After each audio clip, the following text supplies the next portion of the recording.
നടക്കുക, സ്റ്റെപ്പ് കയറുക തുടങ്ങി സാധാരണ കാര്യങ്ങൾ ചെയ്യുമ്പോൾ കിതപ്പോ നെഞ്ചിൽ പിടുത്തം പോലെയോ ഒക്കെ അനുഭവപ്പെട്ടാൽ രക്തക്കുഴലുകളിൽ കൊഴുപ്പടിഞ്ഞ് ബ്ലോക്കുകൾ ഉണ്ടായതാണ് എന്ന് സംശയിക്കണം. അതുപോലെ നെഞ്ചിലോ വയറിന് മുകൾ ഭാഗത്തോ കഴുത്തിലോ തോളിലോ താടയ്ക്കോ ഇടത് കൈക്കോ ഒക്കെ വേദന അനുഭവപ്പെട്ടാലും അത് ഹാർട്ട് അറ്റാക്ക് മൂലമുള്ള വേദനയാണോ എന്ന് സംശയിക്കണം. അങ്ങനെ സംശയിച്ചാൽ ആൻജിയോഗ്രാം ചെയ്യുക, ബ്ലോക്ക് ഉണ്ടെങ്കിൽ സ്റ്റെന്റ് ഇടുക, സ്റ്റെന്റ് ഇടാൻ സാധിക്കാത്ത അവസ്ഥയിലാണെങ്കിൽ ബൈപ്പാസ് ചെയ്യുക, ഒപ്പം തന്നെ മരുന്നുകളും കഴിക്കുക എന്നതാണ് ചികിത്സയുടെ ഭാഗമായി ചെയ്യുന്നത്. എന്നാൽ പുതിയ പഠനങ്ങൾ കാണിക്കുന്നത് സ്റ്റെന്റ് ഇട്ടാലും ആൻജിയോപ്ലാസ്റ്റി ചെയ്താലും മരുന്ന് കഴിക്കുക മാത്രം ചെയ്താലും ഹാർട്ട് അറ്റാക്ക് വന്ന് മരിക്കാനുള്ള സാധ്യത ഒരുപോലെയാണെന്നാണ്. അങ്ങനെയെങ്കിൽ എന്തിനാണ് ബൈപ്പാസ് ചെയ്യുന്നതും സ്റ്റെന്റ് ഇടുന്നതും? ബൈപ്പാസ് ചെയ്താലും സ്റ്റെന്റ് ഇട്ടാലും ജീവിതകാലം മുഴുവൻ മരുന്ന് കഴിക്കുകയും ചെയ്യണം. രക്തക്കുഴലിൽ അടവും അതിന് കാരണമായ രക്തത്തിലെ അമിത കൊളസ്ട്രോളും ട്രൈഗ്ലിസറൈഡും ഷുഗറും പ്രഷറും ഒക്കെ ജീവിതശൈലി രോഗങ്ങളാണ്. ജീവിതശൈലി ക്രമീകരിച്ച് രക്തത്തിലെ അമിത പ്രഷറും ഷുഗറും കൊളസ്ട്രോളും ട്രൈഗ്ലിസറൈഡും ഒക്കെ മാറ്റുവാൻ സാധിക്കുന്നതേ ഉള്ളൂ. അതായത് രക്തക്കുഴലിൽ കൊഴുപ്പടിഞ്ഞ് ബ്ലോക്കുകൾ ഉണ്ടെങ്കിലും ജീവിതശൈലി ക്രമീകരിക്കാൻ തയ്യാറാണെങ്കിൽ ആൻജിയോഗ്രാമും ആൻജിയോപ്ലാസ്റ്റിയും ബൈപ്പാസും ഒക്കെ ഒഴിവാക്കാനാവും. മാത്രമല്ല പ്രഷറിനും ഷുഗറിനും കൊളസ്ട്രോളിനും രക്തം കട്ട പിടിക്കാതിരിക്കാനായി കഴിക്കുന്ന മരുന്നുകളും ഒക്കെ ഒഴിവാക്കാനും കഴിയുന്നതേ ഉള്ളൂ. അതെങ്ങനെ സാധ്യമാക്കാം എന്നതാണ്. നമ്മൾ ഹാർട്ട് അറ്റാക്കിനെ കുറിച്ച് സംസാരിക്കുമ്പോൾ ആദ്യം നമ്മളുടെ ഈ ഹാർട്ട് അറ്റാക്ക് അല്ലെങ്കിൽ ഹാർട്ടിൻ്റെ വേദന ഇതൊക്കെ വരുന്നത് എന്തുകൊണ്ടാണെന്ന് മനസ്സിലാക്കണം. നമ്മൾ ഹാർട്ടിൻ്റെ അവിടെ നിന്നാണല്ലോ പുറത്തേക്ക് ബ്ലഡ് പമ്പ് ചെയ്ത് പോകുന്നത്. അയോട്ട എന്ന് പറഞ്ഞ ഭാഗമുണ്ട്. അയോട്ടയുടെ ബേസിലാണ് ഹാർട്ടിലേക്ക് രക്തം കൊടുക്കുന്നത്. ഹാർട്ടിൻ്റെ മസിലിനും രക്തം കൊടുക്കുന്ന രക്തക്കുഴലാണ്. അതിനാണ് കൊറോണറി ആർട്ടറി എന്ന് പറയുന്നത്. അതിനാണ് നമ്മൾ അതിന് അസുഖം വരുമ്പോൾ അതിൽ കൊഴുപ്പടിഞ്ഞ് അത് ബ്ലോക്ക് വരുന്നതിനെയാണ് കൊറോണറി ആർട്ടറി ഡിസീസ്. അതാണ് നമ്മൾ അഞ്ചൈന അല്ലെങ്കിൽ ഹാർട്ട് പെയിൻ എന്നൊക്കെ പറഞ്ഞു വരുന്നത്.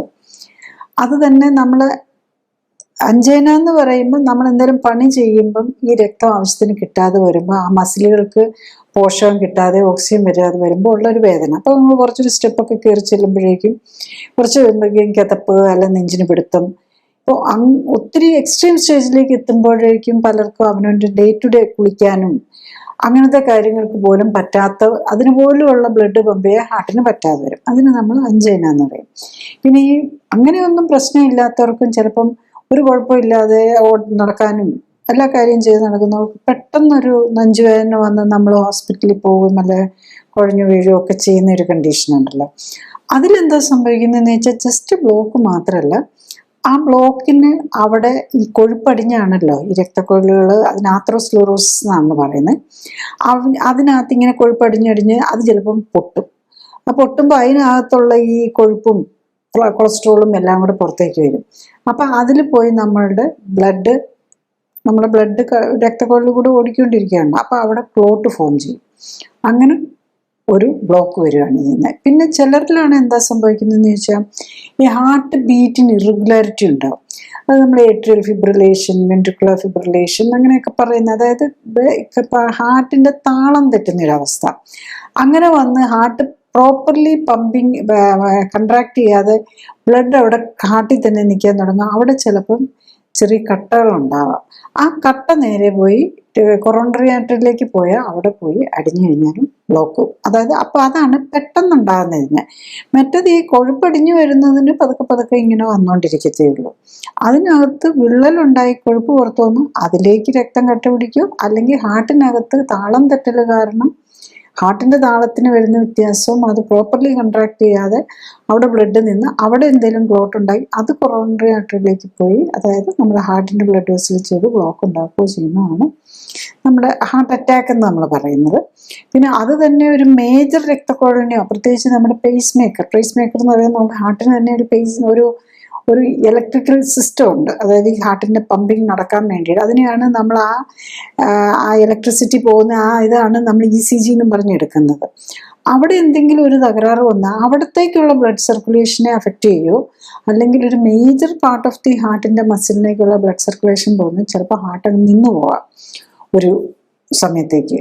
അങ്ങനെ വരുന്നതാണ് നമ്മൾ ഹൃദയസ്തംഭനം എന്ന് പറയുന്നത്. അങ്ങനെ വന്നു കഴിഞ്ഞാൽ അതിനാണ് നമ്മൾ CPR ഒക്കെ കൊടുക്കുന്നത്. ഹാർട്ടിൻ്റെ പ്രശ്നം വന്നിട്ട് കുഴഞ്ഞു വീഴുന്നതാണ് നമ്മൾ ഹാർട്ടിനെ റിവൈവ് ചെയ്താൽ വീണ്ടും അത്രയും സമയത്തേക്ക് ഹാർട്ട് നിന്ന് ബ്രെയിനിന് ഡാമേജ് വരാതിരിക്കാനാണ് നമ്മൾ ആർട്ടിഫിഷ്യലായിട്ട് ഹാർട്ടിനെ ബീറ്റ് ചെയ്യിപ്പിക്കുകയും ശ്വാസം കൊടുക്കുകയും മൂക്കിക്കൂടെ ഊതിക്കൊടുത്ത് അതിന് വായിക്കൂടെ ഊതിക്കൊടുത്ത് ശ്വാസം കൊടുക്കും.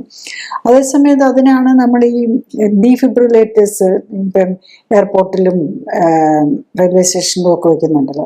അതാണ് നമ്മൾ ഹോസ്പിറ്റലിൽ കിടക്കുമ്പോഴാണ് ഇങ്ങനെ ഒരു പ്രശ്നം വരുന്നതെന്നുണ്ടെങ്കിൽ അപ്പം ഒരു ഇലക്ട്രിക്കൽ ഷോക്ക് പോലെ നെഞ്ചിലേക്ക് കൊടുത്ത് ഹാർട്ടിനെ റിവൈവ് ചെയ്യിപ്പിക്കും. അതാണ് അതിൽ വരുന്നത്. അപ്പം അത് പക്ഷേ പലപ്പോഴും നമ്മൾ വീട്ടിലൊക്കെ വെച്ച് നോക്കിക്കൊഴിഞ്ഞു കഴിഞ്ഞാൽ പലപ്പോഴും പറ്റാതെ വരും. ചിലപ്പോൾ ഇമ്മീഡിയറ്റ്ലി തന്നെ കൊടുത്തു കഴിഞ്ഞാൽ അതാണ് പലപ്പോഴും വീട്ടിൽ വെച്ച് അറ്റാക്ക് വന്നു കഴിഞ്ഞ് കഴിഞ്ഞാൽ നമ്മൾ ഹോസ്പിറ്റലിലെത്തി റിവൈവ് ചെയ്താലും പേഷ്യൻ്റ് കോൺഷ്യസ് നിലയിലേക്ക് വരാതെ പോകുന്നത് അത് ഓൾറെഡി ബ്രെയിനിന് ഡാമേജ് ആയതുകൊണ്ടാണ്. ചിലപ്പോൾ ഉണ്ടല്ലോ പലപ്പോഴും 10-15 ദിവസം ഒരു മാസമൊക്കെ വെന്റിലേറ്ററിൽ കിടന്നിട്ടോ അല്ലെ മറ്റേ ഹാർട്ട് ലങ് മെഷീനിൽ കിടന്നിട്ടോ ഒക്കെ മരിക്കുന്നത് വരുന്നത് അങ്ങനത്തെ സിറ്റുവേഷൻ. വൺസ് ഒരു 5 മിനിറ്റ്സിന് മുകളിൽ ഹാർട്ട് ഫങ്ഷൻ ചെയ്യാതെ വന്ന് ശരിക്കും ഹാർട്ട് അറ്റാക്ക് കൊണ്ട് വന്നതാണെങ്കിൽ പിന്നെ റിവൈവ് ചെയ്താലും ഹാർട്ട് ബീറ്റൊക്കെ തിരിച്ചു വന്നിരിക്കും, പക്ഷെ പേഷ്യൻറ്റിൻ്റെ ശരിക്കുള്ള ബ്രെയിൻ ആക്ടിവിറ്റിയൊക്കെ റീഗെയിൻ ചെയ്യാൻ ബുദ്ധിമുട്ട് വരും. പിന്നെ ചിലപ്പം പലരിലും കാണാറുണ്ട് നമ്മൾ ഹാർട്ട് അറ്റാക്ക് ആണെന്ന് പോയി ആൻജിയോപ്ലാസ്റ്റി ചെയ്തു അല്ലെങ്കിൽ ബൈപ്പാസ് ചെയ്തു, എന്നാൽ ഹാർട്ടിൻ്റെ ബുദ്ധിമുട്ടുകൾ മാറുന്നില്ല. അതായത് ഹാർട്ടിൻ്റെ എന്നല്ല, നെഞ്ചിൻ്റെ ബുദ്ധിമുട്ട്. നെഞ്ചിൻ്റെ പ്രശ്നം വന്നു. നമ്മളിപ്പോൾ ഒരു 40 വയസ്സ് 50 വയസ്സൊക്കെ കഴിഞ്ഞവർക്ക് ആർക്കാണെങ്കിലും ആൻജിയോഗ്രാം എടുത്ത് നോക്കിയാൽ അതിനകത്ത് കുറേ ബ്ലോക്കുകളൊക്കെ ഉണ്ടാവും. കാരണം കൊഴുപ്പടിഞ്ഞു കൂടിക്കൊണ്ടിരിക്കുകയാണല്ലോ. നമ്മൾ സാധാരണ ഓവർ വെയ്റ്റ് അല്ലെങ്കിൽ ഒബേസിറ്റി ഉള്ളവർക്കും ട്രൈഗ്ലിസറൈഡ് ബ്ലഡിലെ കൊളസ്ട്രോളിനേക്കാളും കൂടുതൽ ഇമ്പോർട്ടൻറ്റ് ട്രൈഗ്ലിസറൈഡാണ്. ട്രൈഗ്ലിസറൈഡ് കൂടുതലുള്ളവർക്കും നമ്മൾ ഒരു ആൻജിയോഗ്രാം എടുത്ത് നോക്കിക്കഴിഞ്ഞ് കഴിഞ്ഞാൽ ഡെഫിനറ്റ്ലി കുറച്ചൊരു ബ്ലോക്ക് വന്നിട്ടുണ്ടാവും. അത് എത്ര പെർസെൻറ്റേജ് ആണെന്ന് മാത്രമേ ഉള്ളൂ. ചിലത് 40 ആയിരിക്കും, ചിലത് 30 ആയിരിക്കും, ചില ഭാഗത്ത് 60 ഉണ്ടാവും, 70 ഉണ്ടാവും. പണ്ടൊക്കെ ആണെങ്കിൽ 90% ഒക്കെ ബ്ലോക്ക് വരുമ്പോഴായിരുന്നു ഈ ബൈപ്പാസ് ഒക്കെ വേണമെന്ന് പറഞ്ഞിരുന്നു. ഇപ്പോൾ പക്ഷേ പലപ്പോഴും 40%, 50% ഒക്കെ ഉള്ളതിനും നമ്മുടെ സ്റ്റെൻറ്റ് ഇടുന്നതൊക്കെ ചെയ്യാറുള്ളത്. ബൈപ്പാസ് മിക്കവാറും കുറച്ചുകൂടെ കൂടുതലുള്ളതാണ്. പക്ഷെ നമ്മളത് നോക്കുമ്പം കാർഡിയോളജിസ്റ്റ് നോക്കുമ്പോൾ ഒരു 50%, 55% ഒക്കെ ഉള്ളതിലും ചിലരിൽ അതൊക്കെ ഓരോ ഡോക്ടേഴ്സിൻ്റെയും കൂടെ ഡിപ്പെൻഡ് ചെയ്തിരിക്കും, അതിലും സ്റ്റെൻറ്റ് ഇടാറുണ്ട്. അപ്പം നമ്മൾ ഒരു ആൻജിയോഗ്രാം ചെയ്താൽ ഈ ഒബേസിറ്റിയോ അല്ലെങ്കിൽ ട്രൈഗ്ലിസറൈഡ് കൂടുതലുള്ളവർക്കോ എല്ലാവർക്കും ഉണ്ടാവും. പക്ഷേ ഇതും കഴിഞ്ഞിട്ട് വന്നു കഴിഞ്ഞാലും അവരുടെ നെഞ്ചിൻ്റെ ബുദ്ധിമുട്ടൊന്നും മാറാതെ വരും.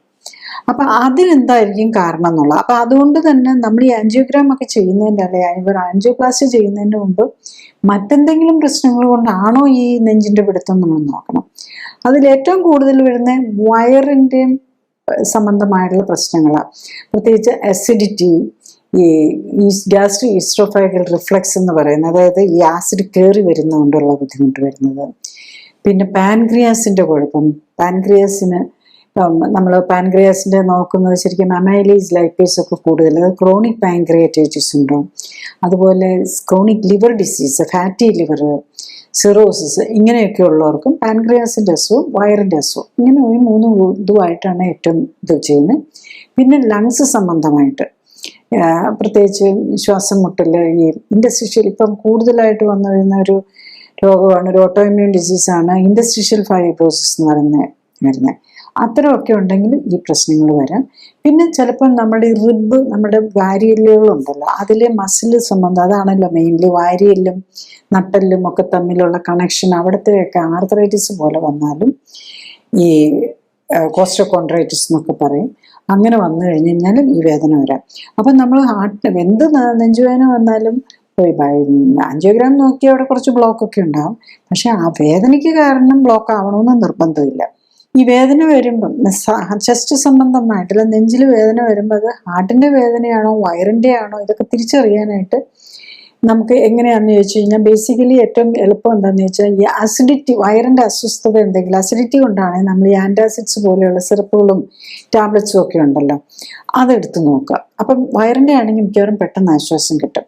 പക്ഷെ നമുക്ക് പേടി ഹാർട്ടിൻ്റെ ആണെന്നല്ലോ. ഓൾറെഡി ഹാർട്ടിന് അസുഖമൊക്കെ ഉള്ളവരാണെങ്കിൽ ആദ്യം നമ്മൾ ഈ നാക്കിനിടയിലിരുന്ന് സോർബിട്രേറ്റ് എന്ന് പറഞ്ഞ ടാബ്ലറ്റ് ഉണ്ട്, അത് ഇട്ട് നോക്കാം. അപ്പോൾ അത് ഹാർട്ടിൻ്റെ പ്രോബ്ലം ആണെന്നുണ്ടെങ്കിൽ ഈ സോർബിട്രേറ്റ് ഡൈനൈട്രേറ്റ് എന്ന് പറയും, ആ ടാബ്ലറ്റ് ഇട്ട് കഴിയുമ്പോൾ തന്നെ മിക്കവാറും ഒരു ആശ്വാസം കിട്ടും. പിന്നെ നമ്മൾ ഹാർട്ടിൻ്റെ എന്തെങ്കിലും സംശയിക്കുന്നുണ്ടെങ്കിൽ പിന്നെ നമ്മൾ കംപ്ലീറ്റ് റെസ്റ്റ് എടുക്കണം. എന്നാൽ ഞാൻ ആശുപത്രി വരെ എത്താം ഡ്രൈവ് ചെയ്ത്, ഇപ്പോൾ ഡ്രൈവൊക്കെ ചെയ്തുകൊണ്ടിരിക്കുന്നത്, അങ്ങനെ ചെയ്യരുത്. ഹാർട്ടിൻ്റെ പ്രോബ്ലം ആണെന്ന് കണ്ടു കഴിഞ്ഞാൽ കഴിച്ചിട്ട് ഈ ടാബ്ലറ്റ് നാക്കിനടിയിലിടുക, എന്നിട്ട് കിടക്കുക. കാരണം എഴുന്നേറ്റിരിക്കുമ്പോൾ നമുക്ക് ബ്രെയിനിലേക്ക് പമ്പ് ചെയ്യാൻ പിന്നെ ഹാർട്ടിന് കൂടുതൽ സ്ട്രെസ് വേണം. അതായത് കിടക്കുന്ന സമയത്താണ് ഹാർട്ടിന് ഏറ്റവും റിലാക്സ് ചെയ്ത് ഏറ്റവും കുറച്ച് ഇത് വരുന്നത്. പിന്നെ പേടിക്കാതിരിക്കുകയും ചെയ്യുക. ടെൻഷൻ അടിക്കുമ്പോഴും എഴുന്നേറ്റിരിക്കുകയോ നടക്കുകയോ ജോലി ചെയ്യുമ്പോൾ ഹാർട്ട് കൂടുതൽ വർക്ക് ചെയ്യണം. അപ്പോൾ നമ്മൾ ഹാർട്ടിന് മാക്സിമം റെസ്റ്റ് കൊടുക്കാനായിട്ട് ഒരു ആക്ടിവിറ്റി ഇല്ലാതെ നമ്മൾ ആരുടെയും ഹെൽപ്പ് എടുക്കുക, ഹോസ്പിറ്റലിൽ പോകാനായിട്ട്. ഒരു കാരണവശാലും ഹാർട്ടിന് അറ്റാക്ക് ഡെവലപ്പ് ചെയ്താൽ നമ്മൾ ഡ്രൈവ് ചെയ്യാനോ സെൽഫ് മറ്റു കാര്യങ്ങളൊക്കെ തീർത്തിട്ട് പോകാനോ ഇതൊന്നും നോക്കരുത്. ആദ്യം നാക്കിനിടയിൽ ടാബ്ലറ്റ് എടുക്കുക. എന്നിട്ടും കുറയുന്നില്ലെങ്കിലോ അല്ല അതിൻ്റെ ഒപ്പം തന്നെ അസിഡിറ്റിക്കുള്ളതും കൂടി എടുക്കുക. പിന്നെ ഈ അപ്പോഴേക്കും ചിലപ്പോൾ വേദന പോയിട്ടുണ്ടാവും. അപ്പോൾ വേദന പോയാലും അത് ഹാർട്ടിൻ്റെ ആയിരുന്നോ, നാക്കിനിടയിലൊക്കെ ടാബ്ലറ്റ് ഇട്ടുകൊണ്ടാണോ അത് മാറിയെന്ന് അറിയണം, എന്തെങ്കിലും അറ്റാക്ക് ആയിരുന്നോ എന്ന് അറിയാനാണ് നമ്മൾ പിന്നെ ടെസ്റ്റ് ചെയ്യേണ്ടത്. അതിൽ ഒന്ന് ECG ആണ്. ECG ആണ് ഹോസ്പിറ്റലിൽ ചെല്ലുമ്പോൾ പെട്ടെന്ന് നമുക്കറിയാൻ പറ്റുന്നത്. പക്ഷേ ECG നോർമൽ ആണെങ്കിൽ എപ്പോഴും ഹാർട്ട് അറ്റാക്ക് ഹാർട്ടിൻ്റെ വന്നില്ല എന്ന് നമുക്ക് ഉറപ്പിക്കാൻ പറ്റില്ല. പിന്നെ നെക്സ്റ്റ് ആയിട്ട് ചെയ്യുന്ന ബ്ലഡ് ടെസ്റ്റിൽ ഒരു ട്രോപ്പോണിൻ ടെസ്റ്റ് ഉണ്ട്, അത് നമുക്ക് നോക്കാം. അപ്പോൾ അതാണെങ്കിലും ഇമ്മീഡിയറ്റ് റിപ്പോർട്ട് കിട്ടുന്നത്. അപ്പോൾ ട്രോപ്പോണിനും നോർമലാണ് അത്. പക്ഷേ ട്രോപ്പോണിൻ കൂടി വരാനായിട്ട് 2 to 3 hours എടുക്കും ബ്ലഡിൽ എത്താനായിട്ട്. പിന്നെ ഉള്ള കുറച്ച് ഇതാണെങ്കിൽ കുറച്ചുകൂടി ക്രോണിക് ആയിട്ടുള്ള ഇതാണ് HSCRP, പിന്നെ ഒരു പ്ലാക്ക് ടെസ്റ്റ് എന്നൊക്കെ പറഞ്ഞിട്ടുണ്ട്. അതായത് നമ്മളുടെ ഈ ആത്രോസ്ക്ലെറോസിസിൻ്റെ എക്സ്റ്റെൻറ്റ് എത്രയുണ്ടെന്നൊക്കെ അറിയാനായിട്ടുള്ളത്. പിന്നെ നമുക്ക് അതായത് നമ്മളൊരു റിലാക്സ്ഡ് പോകുന്നില്ല, വേദനയൊക്കെ പോയിരിക്കുമ്പോഴാണ് കൊറോണറി ആർട്ടറി നാരോയിങ് ഉണ്ടോ എന്ന് അറിയാനായിട്ട്. വേദനയുള്ളവരിൽ ഒരു കാരണവശാലും ട്രെഡ്മിൽ ടെസ്റ്റ് ഒന്നും പാടില്ല. ട്രെഡ്മിൽ ടെസ്റ്റാണ് പിന്നെ ചെയ്യുന്നത്. വേദനയൊന്നും അന്നേരത്തെ പ്രശ്നമൊക്കെ പോയി. അപ്പം നമുക്ക് ആ ECGയിൽ ചെയ്യുന്ന ചേരിയേഷൻ അറിയാൻ പറ്റും. അപ്പോൾ ട്രെഡ്മിൽ ടെസ്റ്റ് പോസിറ്റീവ് ആണെങ്കിൽ അത് ബ്ലോക്ക് ഉണ്ട് എന്നുള്ളത് മനസ്സിലാക്കണം. നെക്സ്റ്റ് വരുന്നതാണ് നമ്മൾ ആൻജിയോഗ്രാഫി നോക്കുന്നത്. പക്ഷെ ബാക്കിയുള്ള ടെസ്റ്റുകൾ വെച്ച് നമുക്ക് ഏകദേശം ഹാർട്ട് അറ്റാക്ക് വന്നിട്ടുണ്ടോ ഇല്ലയോ എന്ന് അറിയാൻ പറ്റും. അതും കൂടാതെ ഓരോ ഇൻവേസീവ് ടെസ്റ്റും കൂടെ ഉണ്ട്, നോൺ ഇൻവേസീവ് ടെസ്റ്റ്. അതായത് മറ്റേതൊക്കെ ഈ ആൻജിയോഗ്രാം എന്നൊക്കെ പറയുന്നത് ഇൻവേസീവ് ആണല്ലോ. പ്രത്യേകിച്ച് ആൻജിയോഗ്രാം ഒക്കെ ചെയ്യുന്നതിന് മുമ്പ് നമ്മൾ കിഡ്നിയുടെ കണ്ടീഷൻ, കാരണം ഹാർട്ടിന് പ്രോബ്ലം ഉള്ളവർക്ക് മിക്കവാറും കിഡ്നിക്കും പ്രോബ്ലം ഉണ്ടാവും. കിഡ്നിയുടെ പ്രോബ്ലം ഒരു കിഡ്നി ഫെയിലിയർ ഒരു 3rd ഫേസിലേക്കൊക്കെ എത്തിയവരൊക്കെ ആണെങ്കിൽ, അതായത് ഒരു GFR ലെവലൊക്കെ 30 താഴെ വന്നതാണെങ്കിൽ ഒരു ആൻജിയോഗ്രാം ചെയ്ത് കഴിഞ്ഞാൽ ചിലപ്പോൾ കിഡ്നി ഫെയിലിയറിലേക്ക് പോയെന്നിരിക്കും. അപ്പോൾ അതും കൂടെ നമ്മൾ കിഡ്നിക്ക് പ്രോബ്ലം ഒന്നും ഇല്ലെന്ന് ഉറപ്പാക്കിയിട്ടും ബാക്കി എല്ലാം എക്സ്ക്ലൂഡ് ചെയ്തിട്ടും ഒക്കെ ആൻജിയോഗ്രാം ചെയ്യുകയാണെങ്കിൽ തന്നെ ചെയ്യാൻ പാടുള്ളൂ. പിന്നെ ഈ കുറച്ചുകൂടെ ഈസിയറായിട്ട് നമുക്ക് നോൺ ഇൻവേസീവ് ആയിട്ട് ചെയ്യുന്നതാണ് CIMT എന്ന് പറയുന്ന ടെസ്റ്റ്. അത് നമ്മൾ ഈ കഴുത്തിൽ നമ്മൾ ബ്രെയിനിലേക്ക് കൊടുക്കുന്ന ബ്ലഡ് വെസൽസ് ഉണ്ടല്ലോ, അതിനകത്ത് കൊഴുപ്പടിഞ്ഞിട്ടുണ്ടോ എന്ന് നോക്കി നമ്മളൊരു വാസ്കുലർ ഏജിങ് നോക്കുന്നത്. അപ്പോൾ അതിനകത്ത് കൊഴുപ്പുണ്ടെങ്കിൽ നമ്മൾ മനസ്സിലാക്കാം, അതിനകത്ത് കൂടുതലായിട്ട് കൊഴുപ്പടിഞ്ഞിട്ടുണ്ടെങ്കിൽ നമുക്ക് മനസ്സിലാക്കാം കൊറോണറി ആർട്ടറിയിലും മറ്റെല്ലാ ആർട്ടറികളിലും ഇങ്ങനത്തെ കൊഴുപ്പടിഞ്ഞ് ബ്ലോക്കുകൾ വന്നിട്ടുണ്ടെന്നുള്ളത്. ഇപ്പം നമ്മൾ ട്രീറ്റ്മെൻറ്റ് ആസ്പെക്റ്റിലേക്ക് വന്നു കഴിഞ്ഞ് കഴിഞ്ഞാൽ നമ്മൾ ഈ ക്ലോട്ടായിട്ട്, അതായത് ഞാൻ പറഞ്ഞില്ലേ ഈ ഫാസ്റ്റായിട്ട് വരുന്നത്, അതായത് പെട്ടെന്ന് ഒരു കുഴപ്പമില്ലാതിരുന്ന ആൾക്ക് പെട്ടെന്ന് നെഞ്ചുവേദന വരികയാണെങ്കിൽ അത് എവിടെ ഒരു ക്ലോട്ട് വന്നിട്ടുണ്ടാകുന്നുള്ളത്. അതിൻ്റെ ഫസ്റ്റ് ലൈൻ ഓഫ് മാനേജ്മെൻ്റ് ആയിട്ട് ചെയ്യാവുന്ന ശരിക്കും പറഞ്ഞു കഴിഞ്ഞാൽ ഒരു ക്ലോട്ട് ലൈസ് ചെയ്യാനുള്ള ഇഞ്ചക്ഷൻ ഉണ്ട്. പഴയ കാലത്തൊക്കെ അതായിരുന്നു കൂടുതൽ ചെയ്തിരുന്നത്. പക്ഷേ ഇപ്പോൾ കൂടുതൽ എല്ലാ സ്ഥലങ്ങളിലും ആൻജിയോപ്ലാസ്റ്റിയും അപ്പം തന്നെ സ്റ്റെൻറ്റ് ഇടുന്ന ഒരു ടെൻഡൻസി വന്നതോടുകൂടി അതധികം അങ്ങനെ കുറച്ചും കൂടെ ഈ കൊറോണറി യൂണിറ്റ് ഉള്ളിടത്തെല്ലാം ഇപ്പം ആൻജിയോപ്ലാസ്റ്റിക്കും ആൻജിയോഗ്രാമിനും ഉള്ള ഫെസിലിറ്റി ഉണ്ടാകും. അപ്പം യൂഷ്വലി അതിലേക്കാണ് ആദ്യം പോകാറുള്ളത്. പക്ഷെ അല്ലാത്ത സ്ഥലങ്ങളിലൊക്കെ ഇപ്പോഴും അതാണ് ക്ലോട്ട് ലൈസ് ചെയ്യിപ്പിക്കുക എന്നുള്ളതാണ് ശരിക്കും പറഞ്ഞു കഴിഞ്ഞാൽ ഐഡിയലി നമ്മൾ ചെയ്യേണ്ടത്. പിന്നെയാണ് ആൻജിയോഗ്രാഫിയെ കുറിച്ച് ചിന്തിക്കേണ്ടത്. പക്ഷെ ആൻജിയോഗ്രാഫിയും ആൻജിയോപ്ലാസ്റ്റിയും ഒക്കെ വരുമ്പോഴേക്കും ആൻജിയോഗ്രാഫി ചെയ്ത് കഴിഞ്ഞ് കഴിഞ്ഞാൽ ഒന്നെങ്കിൽ അപ്പം തന്നെ സ്റ്റെൻറ്റ് ഇടും, അല്ലെങ്കിൽ നെക്സ്റ്റ് ഒരു സിറ്റിംഗ് ആയിട്ട് സ്റ്റെൻറ്റ് ഇടും, ഡിഫിക്കൽട്ട് ആൻജിയോഗ്രാഫി ഒക്കെ ആണെങ്കിൽ, അല്ലെങ്കിൽ അത് ബൈപ്പാസിലേക്ക് പറയും. ഇതായിരിക്കും ചെയ്യുന്നത്. അതായത് ചില പൊസിഷനിലൊക്കെ ആണെങ്കിൽ ഈ ബ്ലോക്ക് വന്നിരിക്കുന്ന അവിടെ സ്റ്റെൻറ്റ് ഇടാൻ പറ്റില്ല, പ്രത്യേകിച്ച് ബ്രാഞ്ചിങ് സ്ഥലങ്ങൾ, അങ്ങനെയൊക്കെ കുറച്ച് കാര്യമുണ്ട്. പിന്നെ അതുപോലെ കാൽസിഫൈഡ് ബ്ലഡ് വെസൽസ് ഒക്കെ ആണെങ്കിൽ ചെയ്യാൻ പറ്റില്ല. അപ്പം അങ്ങനെ വരുമ്പോഴാണ് നമ്മൾ ബൈപ്പാസിലേക്ക് പോകുന്നത്. അപ്പം ആൻജിയോഗ്രാം ചെയ്ത് കഴിഞ്ഞാൽ ഐദർ ആൻജിയോപ്ലാസ്റ്റി ചെയ്യാൻ താല്പര്യമുണ്ടെങ്കിലും അല്ലെങ്കിൽ ബൈപ്പാസ് ചെയ്യാൻ താല്പര്യമുണ്ടെങ്കിലും മാത്രമേ നമ്മൾ അതിലേക്ക് പോകേണ്ട കാര്യമുള്ളൂ. ബേസിക്കലി നമ്മൾ ഇതൊന്നും ഇല്ലെങ്കിലും നമ്മൾ ആൻജിയോപ്ലാസ്റ്റിയോ പേഷ്യൻറ്റിൻ്റെ ഇമ്മീഡിയറ്റ്ലി ഇത് സർവൈവ് ചെയ്ത് കഴിഞ്ഞ് കഴിഞ്ഞാൽ നമ്മൾ ലൈഫ് സ്റ്റൈൽ കറക്ഷനാണ് ശരിക്കും പറഞ്ഞാൽ ഐഡിയലി ചെയ്യേണ്ടത്. കാരണം ആൻജിയോപ്ലാസ്റ്റി ചെയ്ത് നമ്മൾ സ്റ്റെൻറ്റ് ഇട്ട് കഴിഞ്ഞ് കഴിഞ്ഞാൽ പിന്നെ ഒരു വർഷത്തേക്ക് എന്താണേലും ബ്ലഡ് ക്ലോട്ട് ആകാതിരിക്കാനുള്ള മരുന്ന് കഴിച്ചേ പറ്റുള്ളൂ. അപ്പം നമുക്കൊരു റിസ്ക് എന്താണെന്ന് വെച്ചാൽ ഇങ്ങനെ മരുന്ന് കഴിക്കേണ്ട വരുമ്പം ഒന്ന് അതിൻ്റെ ആസിഡിറ്റിയും ചിലർക്കൊന്നും പറ്റാതെ വരും. പിന്നെ നമുക്ക് എന്തെങ്കിലും ഒരു ചിലർക്ക് അസിഡിറ്റി ഒക്കെ വന്നിട്ട് അവർ മരുന്ന് കഴിക്കാതെ തന്നെ ഇരിക്കും. ഈ ആസ്പിരിനും ക്ലോപ്പിഡോഗ്രിലും ഒക്കെ പോലുള്ള മരുന്നിന് ഭയങ്കര വയറിന് ഡിസ്കംഫോർട്ട് ഉണ്ടാക്കും. അങ്ങനെ മരുന്ന് കഴിക്കാതെ ഇരുന്ന് കഴിഞ്ഞിട്ടുണ്ടെങ്കിൽ ചിലപ്പോൾ അവർക്ക് ആ രക്തക്കുഴലിൽ തന്നെ ആ സ്റ്റെൻറ്റ് ഇട്ടോടെ തന്നെ ക്ലോട്ട് വന്ന് നമുക്ക് അവിടെ ബ്ലോക്ക് വരാനും പിന്നെ അതുപോലെ തന്നെ വേറെ എവിടെയെങ്കിലുമൊക്കെ ഇതിലേക്ക് വന്ന് സ്ട്രോക്ക് പോലെയൊക്കെ വരാനും ചാൻസ് കൂടുന്നുള്ളതാണ്. അപ്പം അതുകൊണ്ട് നമ്മൾ കഴിയുന്നതും അതിലേക്കൊക്കെ പോകാതിരിക്കുന്നതാണ്. ഈവൻ ബൈപ്പാസ് ചെയ്ത് കഴിഞ്ഞ് കഴിഞ്ഞാലും ബൈപ്പാസ് ഒരു മേജർ സർജറിയാണ്. അപ്പം അത് അത്ര ഓപ്പൺ ചെയ്ത് നെഞ്ച് തന്നെ തുറന്നു വെച്ച് ഒക്കെ ചെയ്യുന്നതാണ്. ഹാർട്ട് ലങ് മെഷീനിൽ കൂടെ ബ്ലഡ് ഇട്ട് പിന്നെ കാലിലാണേലും രക്തക്കുഴലെടുത്ത് അങ്ങനെയൊക്കെയാണ് ചെയ്യുന്നത്. അപ്പോൾ ഒരു മേജർ സർജറിയാണ്. അപ്പോൾ അതിലാണേലും പ്രോബ്ലം എന്താണെന്ന് വെച്ചാൽ ആ ഓൺ ദ ടേബിൾ റിസ്ക് തന്നെ ഏറ്റവും കൂടുതലായി റിസ്ക്കാണ് ഹാർട്ട് അറ്റാക്ക് വരാനുള്ളതൊക്കെ. പക്ഷെ പലപ്പോഴും നമ്മൾ നമ്മൾ എപ്പോഴും ഈ ആൻജിയോപ്ലാസ്റ്റിയിലേക്കും ബൈപ്പാസിലേക്കും ഒക്കെ പോകാൻ ഒരു മേജർ കാരണമാകുന്നത് എന്താണെന്ന് ചോദിച്ചു കഴിഞ്ഞാൽ ഇമ്മീഡിയറ്റ്ലി പറയുമ്പം ലൈഫ് സ്റ്റൈൽ കറക്റ്റ് ചെയ്ത് കഴിഞ്ഞാൽ ഇതൊന്നും ടൈം എടുക്കും കറക്ഷനൊക്കെ വരാൻ എന്നുള്ളൊരു ചിന്ത. ഇതൊന്നും ലൈഫ് സ്റ്റൈൽ കറക്ഷൻ കൊണ്ടൊന്നും നടക്കുകയില്ല എന്നുള്ളൊരു ചിന്തയാണൊന്ന്. രണ്ടാമതായിട്ട് എപ്പോഴും ഇൻഷുറൻസ് എല്ലാവർക്കും തന്നെ കാണും.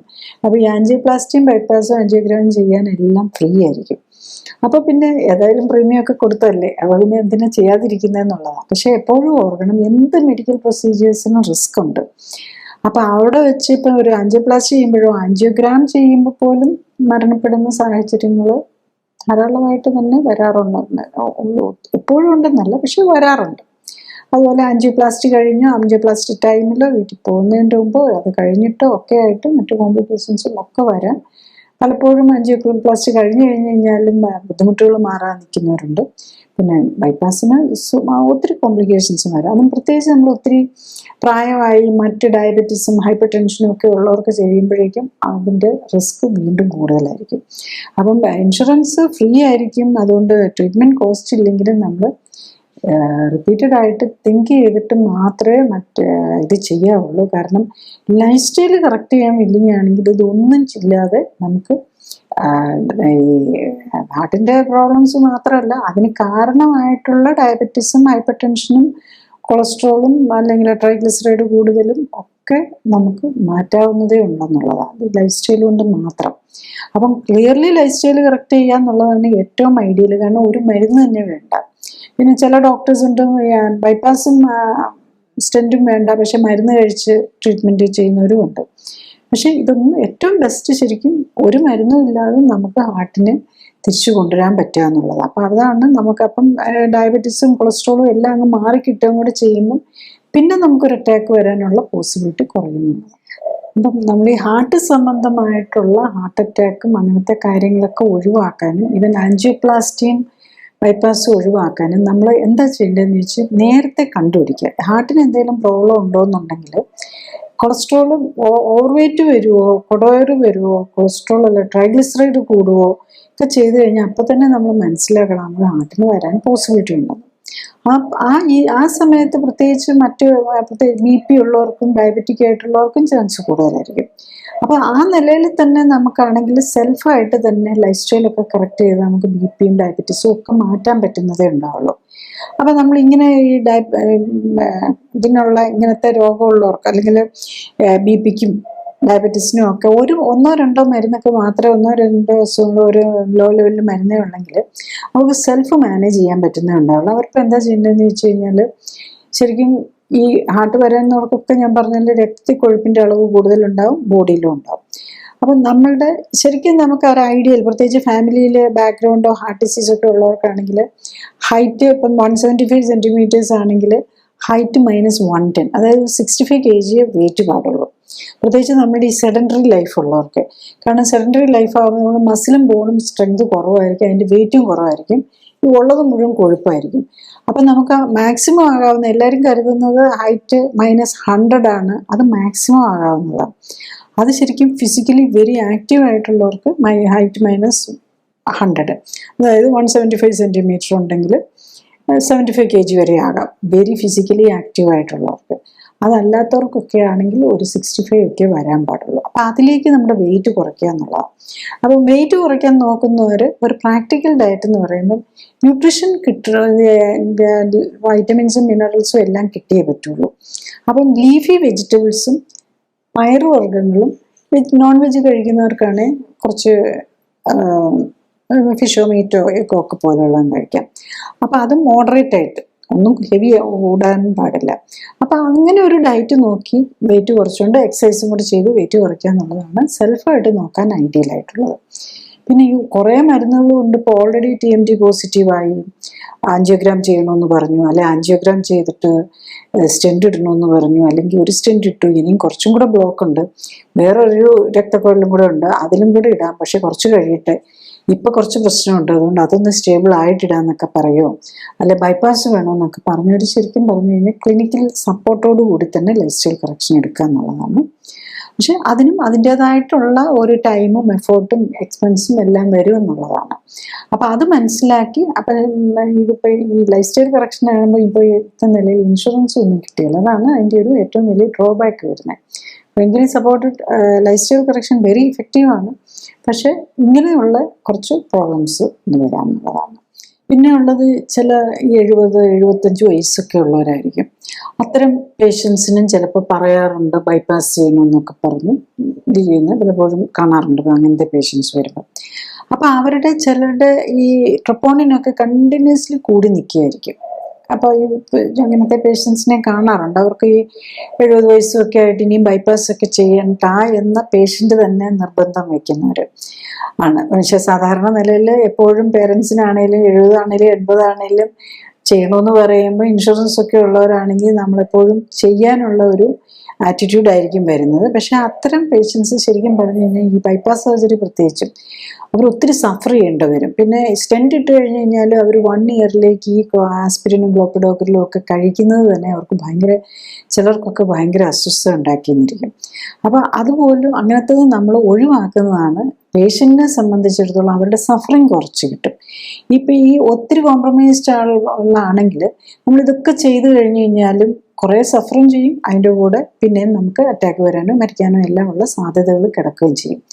അപ്പം ഈ ബൈപ്പാസ് ചെയ്യുമ്പോൾ പ്രത്യേകിച്ച് അതിൻ്റെ ഒത്തിരി പെയിനും ഇതുമൊക്കെ സഹിക്കേണ്ടി വരും. അത് കഴിഞ്ഞിട്ട് പലർക്കും ചിലപ്പം ഒത്തിരി വീക്കായിട്ടുള്ളവരൊക്കെ ആണെങ്കിൽ വൂണ്ട് ഹീലിങ്ങിന് മുതൽ എല്ലാത്തിലും പ്രശ്നങ്ങളായിരിക്കും. അപ്പം അതിൻ്റെ വേണോ എന്ന് നമ്മൾ ഒരു കാരണം, ഇപ്പം ഞാൻ പലപ്പോഴും പേഷ്യൻസിനെ കാണാറുള്ളതുകൊണ്ട് പറയാം, പേരൻസിന് വേണ്ടെന്നായിരിക്കും, പക്ഷെ മക്കൾ അവരുടെ ഒരു റെസ്പോൺസിബിലിറ്റി എന്നുള്ള നിലയിൽ എല്ലാം ചെയ്യണം എന്നുള്ളതാണ്. മിക്കവാറും മക്കളൊക്കെ അമേരിക്കയിലോ ഇംഗ്ലണ്ടിലോ അല്ലെ ദുബായിലോ ഒക്കെ ആയിരിക്കും. അവർക്ക് കാര്യങ്ങൾ തീർത്തിട്ട് തിരിച്ചു പോകാനുള്ള തിരക്കും കൂടെയാകും. അപ്പോൾ അങ്ങ് വേഗം ചെയ്യുക. അപ്പം ചെയ്തു കഴിഞ്ഞാൽ അവർ ചിലപ്പം 2 ആഴ്ചത്തെ ലീവിനായിരിക്കും. അപ്പോൾ അതിന് ആ സമയത്ത് തന്നെ ബൈപ്പാസ് ഈ ചെയ്ത് തീർത്ത് പോവുക എന്നുള്ളതാണ്. പക്ഷെ അതും കഴിഞ്ഞിട്ട് ഈ പേരൻസ് അവർ തന്നെ വേണം വേദനകളും ബുദ്ധിമുട്ടും അനുഭവിക്കാനായിട്ട്. അപ്പം നമ്മൾ ഇപ്പം പേരൻസിനെയൊക്കെ എന്താണ് ഈ ചെയ്യുന്നത്, അതുകൊണ്ട് എന്താണ് മക്കളാണെങ്കിലും പേഷ്യൻ്റ് രോഗി തന്നെയാണെങ്കിലും എന്താണ് ഇതിൻ്റെ അകത്ത് പ്രതീക്ഷിക്കാവുന്ന, അതുകൊണ്ട് വരാവുന്ന ബുദ്ധിമുട്ടുകൾ എന്താണ്. ഇപ്പം നമ്മൾ സ്റ്റെൻഡ് ഇട്ടാലും ബൈപ്പാസ് ചെയ്താലും ഒക്കെ വീണ്ടും ഹാർട്ട് അറ്റാക്ക് വരാം. കാരണം അവർക്ക് പിന്നെ എന്നാലും എല്ലാം സേഫാക്കി അങ്ങ് പോകാമെന്ന് പ്രതീക്ഷിക്കരുത്. അപ്പം അങ്ങനെ നമ്മൾ വെറുതെ പ്രതീക്ഷിച്ചിട്ട് കാര്യമില്ല, അങ്ങനെയല്ല. അപ്പം അതിൻ്റെ എല്ലാം നമ്മൾ മനസ്സിലാക്കി, ഇപ്പം ഇന്നിപ്പോൾ ഈവൻ ബൈപ്പാസ് ചെയ്യുന്നത് എങ്ങനെയാണെന്ന് നമുക്ക് തന്നെ വേണമെങ്കിൽ എല്ലാ വീഡിയോസും ഒക്കെ, ഇപ്പം ഈവൻ സ്റ്റെൻഡ് ഇടുന്നത്, അതിൻ്റെ സ്റ്റെൻഡ് ഇടുന്ന വീഡിയോ മാത്രം കണ്ടിട്ട് കാര്യമില്ല. വീഡിയോ കാണുമ്പോൾ വളരെ ഏറ്റവും എളുപ്പത്തിലൊക്കെ ഉള്ള ചെയ്യുന്നത് വളരെ സിമ്പിളായിട്ട് തോന്നിയെന്നിരിക്കും. അതിൻ്റെ സൈഡ് ഇഫക്റ്റ് ആസ്പെക്റ്റും അതിൽ വരാവുന്ന കോംപ്ലിക്കേഷൻസ് ആസ്പെക്റ്റും ഒക്കെ ഇന്നിപ്പോൾ എല്ലാത്തിലും ഉണ്ടല്ലോ. വിക്കിപീഡിയ ഒക്കെ നോക്കിക്കഴിഞ്ഞ് കഴിഞ്ഞാൽ, ഓർ ഈവൻ വീഡിയോസ് യൂട്യൂബിൽ നോക്കിയാൽ ഹാർട്ട് ബൈപ്പാസ് സർജറി എന്നൊക്കെ അടിച്ചു കഴിഞ്ഞ് കഴിഞ്ഞാൽ എല്ലാം നമുക്ക് കിട്ടാനുണ്ട്. പക്ഷെ അത് നമ്മൾ കണ്ടിട്ട് പേടിക്കും എന്നുള്ളത് വെച്ചിട്ട് കാര്യമില്ല. കാരണം എന്താണേലും നമ്മുടെ മേത്ത് ചെയ്യാൻ പോകുന്ന കാര്യങ്ങളൊക്കെ ഇതൊക്കെ തന്നെയാണ്. അപ്പം അതെന്താണെന്നറിഞ്ഞ് നമ്മളൊരു ഡിസിഷൻ എടുക്കുക. അതുപോലെ നമുക്ക് വേണ്ട എന്നുള്ള പേരൻസിനെ ഒക്കെ, പ്രായമായവരെയൊക്കെ നിർബന്ധിച്ച് ഒരു ഓപ്പറേഷനും നിർബന്ധിക്കാതിരിക്കുക. കാരണം എത്രയാണേലും ഇതിനൊക്കെ സൈഡ് എഫക്റ്റ് വരാം, കോംപ്ലിക്കേഷൻസ് വരാം, പെയിനും ബുദ്ധിമുട്ടുകളും അനുഭവിക്കേണ്ടതും വരാം. ചുരുക്കി പറഞ്ഞാൽ ഹൃദ്രോഗികളുടെ എണ്ണം കൂടി വരികയാണ്. ഒപ്പം തന്നെ ആൻജിയോപ്ലാസ്റ്റി, ബൈപ്പാസ് തുടങ്ങിയ ഓപ്പറേഷനുകൾക്ക് വിധേയരാകേണ്ടി വരുന്ന രോഗികളുടെ എണ്ണവും കൂടി വരുന്നു. ഓപ്പറേഷന് മുമ്പ് രോഗത്തിൻ്റെ അടിസ്ഥാന കാരണം എന്ത്, ഓപ്പറേഷന് എന്താണ് ലക്ഷ്യമിടുന്നത്, ഓപ്പറേഷൻ സമയത്തും അതിനുശേഷവും ഉണ്ടാകാവുന്ന അപകട സാധ്യതകളും പാർശ്വഫലങ്ങളും എന്തൊക്കെ തുടങ്ങിയ കാര്യങ്ങൾ രോഗികളും ബന്ധുക്കളും മനസ്സിലാക്കാൻ ശ്രമിക്കണം. ഒപ്പം തന്നെ ഓപ്പറേഷനിലൂടെ ലഭിക്കുന്ന പ്രയോജനം, ഓപ്പറേഷൻ കൊണ്ട് രോഗം മാറുമോ, ഇനിയും രോഗം ഉണ്ടാകാൻ സാധ്യതയുണ്ടോ തുടങ്ങിയ കാര്യങ്ങളും അറിയാൻ ശ്രമിക്കുക. ഇൻഷുറൻസ് പരിരക്ഷയുള്ളവരാണ് കൂടുതലും. ഓപ്പറേഷനായി പണം ചെലവാക്കേണ്ടി വരുന്നില്ല. അതിനാൽ ശസ്ത്രക്രിയകളെ വളരെ ലാഘവത്തോടെ കാണുന്ന രീതി കൂടി വരികയാണ്. അനസ്തീസിയ സംബന്ധമായും ഓപ്പറേഷൻ സമയത്തും അതിനുശേഷവും ഉണ്ടാകാവുന്ന അപകട സാധ്യതകൾ വളരെ ചെറുതാണെങ്കിലും മരണത്തിന് പോലും ഉള്ള സാധ്യത ഉണ്ടാക്കും എന്ന യാഥാർത്ഥ്യം മനസ്സിലാക്കണം. ഓപ്പറേഷനായി നൽകുന്ന മിക്ക സമ്മതപത്രത്തിലും മരണം വരെ സംഭവിക്കാൻ സാധ്യതയുണ്ട് എന്ന് എഴുതിയിട്ടുണ്ടാകും. രോഗിയുടെ ബന്ധുക്കളും ഓപ്പറേഷൻ മുൻപായി നൽകേണ്ട സമ്മതപത്രം ഓപ്പറേഷൻ ദിവസമല്ല വായിക്കേണ്ടത്.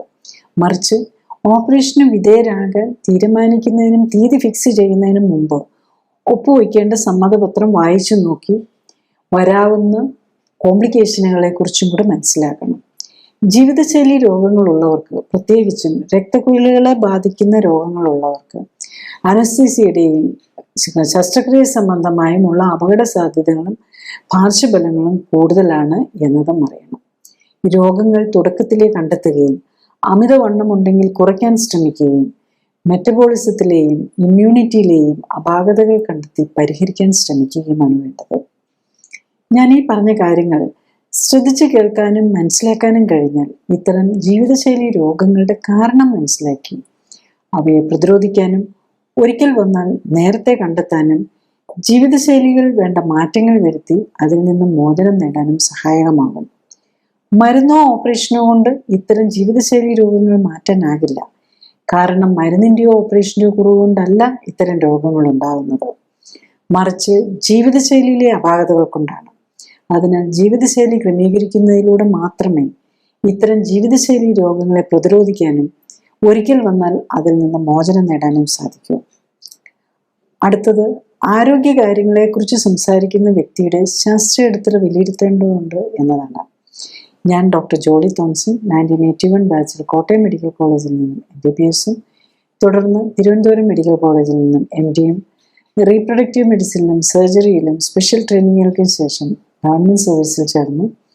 97-ൽ റിസൈൻ ചെയ്ത ശേഷം എറണാകുളത്ത് തേവരയിൽ ലൈഫ് കെയർ സെൻ്ററിൽ മരുന്നുകളും ശസ്ത്രക്രിയകളും ഒഴിവാക്കി ക്ലിനിക്കൽ സപ്പോർട്ടോടെയുള്ള ജീവിതശൈലി ക്രമീകരണത്തിലൂടെ ജീവിതശൈലിയുമായി ബന്ധപ്പെട്ട രോഗങ്ങൾ തടയുന്നതിനും ചികിത്സിച്ചു മാറ്റുന്നതിനും ഊന്നൽ നൽകുന്നു.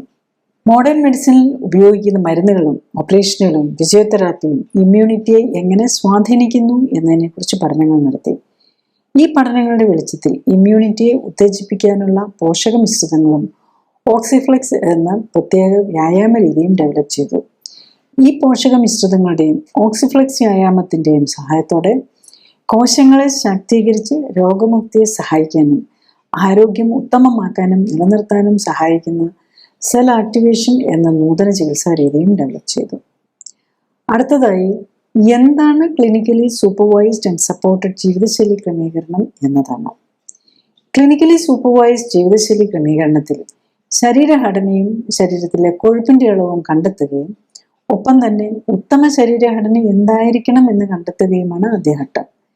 രണ്ടാമതായി, രക്തപരിശോധനകൾ നടത്തി ഹൃദയം, രക്തക്കുഴലുകൾ, ലിവർ, കിഡ്നി തുടങ്ങിയ അവയവങ്ങളുടെ ആരോഗ്യസ്ഥിതിയും ഇമ്മ്യൂൺ സ്റ്റാറ്റസും ഹോർമോണുകളുടെയും പോഷകങ്ങളുടെയും ലെവലും ശരീരത്തിന് ചേരുന്ന ഭക്ഷ്യവസ്തുക്കൾ ഏതൊക്കെ എന്ന് മനസ്സിലാക്കാൻ ശ്രമിക്കുകയുമാണ്. മൂന്നാമതായി, ഉത്തമ ശരീരഘടനയിൽ എത്താനായി വേണ്ട ജീവിതശൈലി ക്രമീകരണങ്ങളാണ്.